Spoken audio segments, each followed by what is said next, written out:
स्वागत है दोस्तों आप लोगों का मेरा चैनल पर।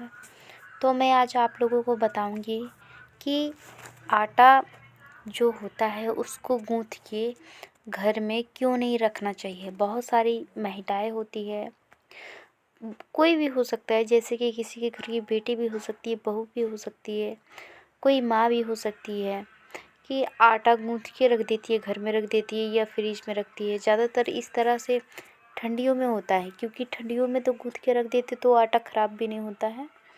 अब वैसे जिसके घर पे फ्रिज रहता है तो उसके घर पे तो गूँथ के ज़्यादातर फ्रिज में आटा रख देते हैं कि ख़राब ना हो। तो मैं आज आप लोगों को इसी के बारे में बताऊंगी कि अपशगुन होता है। आटा सान के घर में रखना अपशगुन माना जाता है। अपशगुन नहीं, समझ लीजिए कि बहुत बड़ा अपशगुन होता है। आटा सान के रखने का मतलब होता है घर में साक्षात लाश को रखना। जैसे कि हमारे घर में लाश को रखना जितना बुरा माना जाते हैं, उतने बुरा आटा को सान के रखने का मतलब होता है। जैसे कि अगर लाश को रख दो घर में, और आप लोग जानते हैं कि जब लाश घर में रहती है तो वहाँ पर अगरबत्ती जलाई जाती है, कितने प्रकार की वहाँ पर क्रिया की जाती है, आग भी जला के वहाँ पे साइड में रखी जाती है। और बहुत सारे लोग होते हैं और जो कि अगर किसी की रात में डेथ हो जाती है तो उसको छोड़ के कहीं हटते नहीं हैं, बल्कि रात में भी वहाँ पर सब कोई जमा हो के बैठे रहते हैं, इसीलिए कि कोई, और वहाँ पे एनी टाइम आग जलती रहती है, इसीलिए कि कहीं लाश के अंदर कोई आत्मा आके ना घुस जाए, इसीलिए। तो उसी टाइप का आटा होता है। आटा भी एक लाश की सान के रखना लाश के समान ही होता है।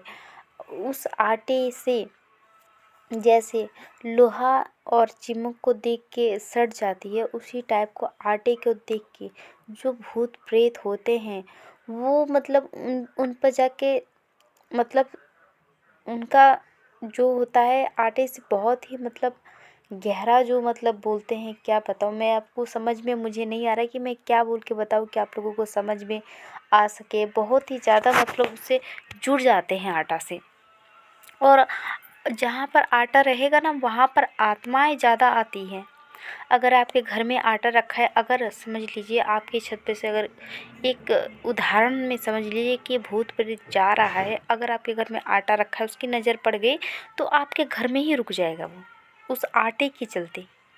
बहुत सारे लोग होते हैं कि मतलब बच्चे लोग को आटा एक रियल की कहानी है कि किसी ने आटा साना हुआ था रोटी बनाने के लिए, और आटा जो ज़्यादा बच गया तो उन्होंने क्या किया, अपने खिड़की में से गिरा दिया साइड में। जब खिड़की में से गिरा दिया तो उनका एक बेटा था, छोटा सा 5-6 साल का, वो एनी टाइम उस आटे को देखता रहता था, हमेशा देखते रहता था उस आटे पर। और जब उसको मतलब खोजो तो वो जहाँ पर आटा फेंकी थी वहीं पर जाके वहाँ पे बैठा रहता था। दिन भर धूप रहता था तो धूप में भी, छाँव में भी, कुछ शाम हो जाए रात हो जाए, अगर उसको घर में खोजेंगे नहीं मिलेगा तो जहाँ पे आटा फेंके तो वहाँ पे जाके देखते, वहीं पे बैठा रहता था, चुपचाप से देखता रहता था उस आटे को। जबकि वो ये भी करने लगा कि रात में उठ के वो 12 बजे 1 बजे भी घर में से निकल के घर खोल के और वो उस आटे को जाके देखता था, वहीं पर बैठे रहता था। इतना बड़ा मतलब दिक्कत हो जाता है अगर आटा सान के आप रख सकते थे। ये केस मेरे पास में आया था कि मतलब कम से कम 6 महीने हो गए होंगे, तो उन्होंने ये समस्या मुझे बताई थी, तो बहुत ही ज़्यादा उनको मतलब दिक्कत झेलनी पड़ी थी, क्योंकि वो रात में उठ के कहाँ कहाँ बेटे को अपने खोजते थे और वो मिलता था एक आटा के पास में। तो इसलिए मैंने सोचा कि इस टॉपिक पर वीडियो बनाना बहुत ही ज़रूरी है। बहुत सारे लोग हैं जो नहीं जानते हैं आटा घर में रखना बहुत ही बुरी चीज़ होती है। प्लीज़ आप लोग ऐसा ना करें, क्योंकि जब इतने एक आदमी काम कर लेते हैं तो आटा सानने में कुछ ज़्यादा टाइम लगता नहीं है। इतने काम करने में जब टाइम नहीं लगता तो आटे सानने में कोई ज़्यादा समय भी नहीं लगता, हो जाता है बस ज़्यादा से ज़्यादा आप लोगों को 10-15 मिनट लग जाएगा।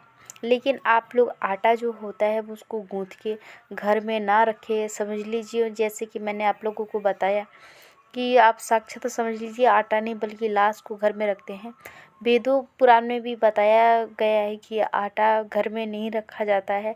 और बुजुर्ग से भी आप पूछ सकते हैं, माता है, बहन है, जो बुज़ुर्ग है वो आप उनसे पूछिएगा तो वो भी यही बात बोलेगी कि आटा जो होता है वो घर में नहीं रखा जाता है, बहुत ही बुरी चीज़ होती है। तो इसी के बारे में मैंने सोचा कि आप लोगों को मैं वीडियो बता देती हूँ और समझा देती हूँ। अगर आपका कोई भी सवाल है या कुछ है तो आप लोग कमेंट बॉक्स में कमेंट कर सकते हैं, या जो भी आपसे पूछना है मुझे तो आप कमेंट कर सकते हैं। अगर ऐसा अगर कोई भी है या जिसके ऊपर बीती हुई है तो आप लोग उसमें लिख सकते हैं, क्योंकि दूसरी किसी को मदद मिलती है। मैं तो बोलती हूँ कि एक दूसरे से अपना शेयर अनुभव करिए कि बातें सुन के दूसरे किसी को कोई सीख मिले। ये नहीं कि अपने दिल में दबा के रखिए, ये सारी बातें शेयर करना चाहिए ताकि दूसरे किसी को सीख मिले। मैं भी अपने अनुभव कुछ है जो मैं आप लोगों से शेयर करूँगी, जिससे आप लोगों को उस अनुभव से बहुत सारी सीख मिले। अगर चैनल मेरा अच्छा लगता है तो चैनल से जुड़े रहिए। सब किसी को जय माता जी।